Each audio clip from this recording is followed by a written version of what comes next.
Fraîchement élue maire, Patricia Paggiani est déjà sur le terrain.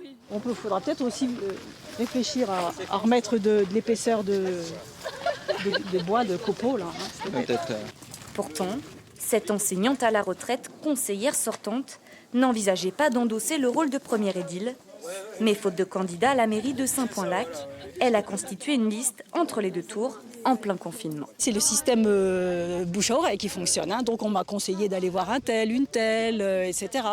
Et donc il se trouve qu'il n'y a eu que les femmes qui ont répondu OK.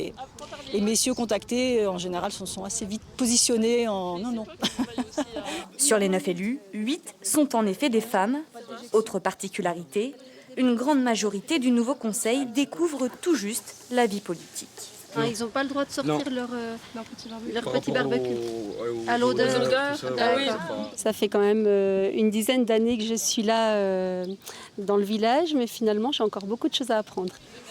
Alors oui, c'est vraiment une toute première. À la base, je m'intéressais pas forcément au niveau politique, à la vie du camping ou à la vie du village. Et en fait, je me suis dit que c'était le moment peut-être de m'impliquer, d'autant plus que je me suis rendu compte qu'on était toutes dans le domaine social et je me suis dit qu'on allait avoir le même langage. Côté programme, le nouveau conseil entend collaborer avec la commune voisine des Grangettes, mais pas seulement. Pour François Henrault, seul homme élu et doyen de l'équipe, le travail avec l'intercommunalité est essentiel. On veut améliorer l'accueil de la petite enfance, améliorer l'offre de transport collectif et puis créer une piste cyclable sur la rive gauche du lac. Voilà, ça c'est pour nous les 3 grandes priorités. C'est une liste inattendue, mais je crois que c'est peut-être ce qui va faire sa force finalement. Comme un peu partout en France, la nouvelle équipe de Saint-Point-Lac entrera officiellement en fonction ce vendredi.